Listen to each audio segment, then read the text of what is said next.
सरकारसाठी ही अत्यंत नामुष्कीची बाब आहे की त्यांना त्यांच्या एका मंत्र्याचा राजीनामा घ्यावा लागतोय, ते सुद्धा अधिवेशन सुरू असताना राजीनामा घ्यावा लागतोय किंवा तो राजीनामा होतोय। ही नामुष्की तितक्या टोकाची होऊ नये, तितका त्याचा प्रभाव होऊ नये, यासाठी आज जे विरोधकांनी आंदोलन केलेलं आहे, जे विरोधक आंदोलन करतायत, विरोधी पक्षाचे नेते, त्यांचं आंदोलन झाकळून टाकण्यासाठी तिथं जर आपण पाहिलं तर एक प्रकारे आणखीन एक आंदोलन सुरू आहे, जे सत्ताधारी आमदारांकडून सुरू आहे।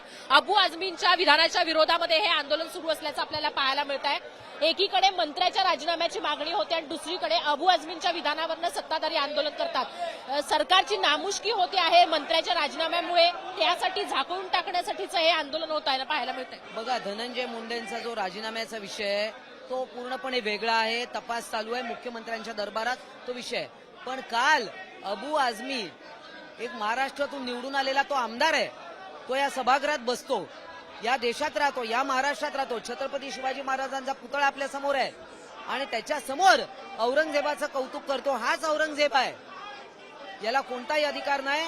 आम्ही तर म्हणू की याला सस्पेंड करा या अधिवेशनातून, या बजेट सेशनमध्ये आणि बसता कामा नये आणि अध्यक्षांनी याचा सस्पेन्शन केली पाहिजे। पण राजीनामा एका माणसाची क्रूर हत्या होते। अगदी काही महिन्यांपूर्वी आपल्यातलाच माणूस एक लोकप्रतिनिधी असल्याची हत्या होते आणि इतिहासातल्या गोष्टींच्या संदर्भामध्ये आरोप केला जातोय। तर हे आंदोलन नंतर सुद्धा करता आलं असतं, आधी राजीनाम्याच्या संदर्भामधली मागणी करून किंवा राजीनामा घेण्याच्या संदर्भामध्ये सत्ताधारी आमदारांनी पावलं उचलली असती, कारण मुख्यमंत्र्यांनी तसा इशारा सुद्धा दिलेला आहे। काँग्रेसवाल्यांची हिंमत असेल, विरोधी पक्ष महाविकास आघाडी, तर त्यांनी सुद्धा याचा निषेध केला पाहिजे। तुम्ही कोणाचं तुष्टीकरण करताय, कोणाचं लांगुलचालन करताय, अबू आझमीचं का औरंगजेबाचं? पहिले त्यांनी ही स्पष्ट भूमिका करावी। बघा, ती न्यायिक प्रक्रिया आहे, ती सगळी चालू आहे। धनंजय मुंडेंचा जो विषय आहे तो मुख्यमंत्र्यांच्या दरबारात आहे, परंतु याच्याबद्दल तुम्हाला काय वाटतं की नाही, तुम्ही याचा निषेध करणार की नाही, हा आमचा त्यांना सवाल आहे। तर सत्ताधाऱ्यांचं म्हणणं आहे ते म्हणजे की औरंगजेबाच्या संदर्भामध्ये जे विधान अबू आझमीनं केलेलं आहे त्याच्याबद्दल माफी मागितली पाहिजे, त्यांचं निलंबन व्हायला पाहिजे आणि सगळ्यात महत्वाचं म्हणजे अबू आझमीवर कारवाई व्हायला पाहिजे। पण सगळ्यात महत्वाचा मुद्दा हा सत्ताधाऱ्यांसाठी अबू आझमीनं केलेलं विधान असल्याचं म्हटलं जात आहे। इथं माधवी एक गोष्ट लक्षात घेतली पाहिजे, ते म्हणजे की कुठलं आंदोलन महत्वाचं याच्याबद्दलची चर्चा होऊ शकते।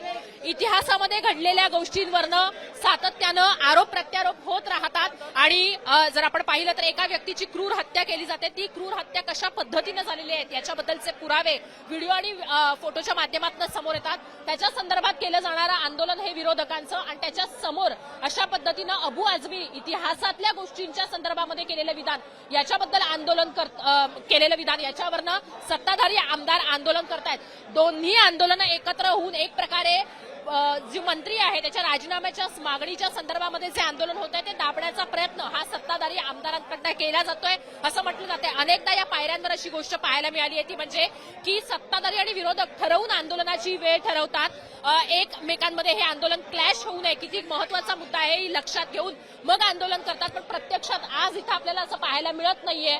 सरकारच्या संदर्भामध्ये जर आपण पाहिलं तर एका मंत्र्याचा राजीनामा आज झालेला आहे अशी माहिती समोर येते आणि त्याच्या आधीच काही मिनिटं अशा पद्धतीनं आंदोलन होत असल्याचं आपल्याला पाहायला मिळत आहे। एक प्रकारे आपण असं म्हणूयात ते म्हणजे की दानवे साहेब, तर माधवी इथं आपण पाहतो ते म्हणजे की आंदोलन सुरू आहे, सत्ताधारी आणि विरोधक असे एकत्र पायऱ्यावर असल्याचं पाहायला मिळतंय, पण दोन वेगळे विषय असल्याचं आपल्याला पाहायला मिळतंय।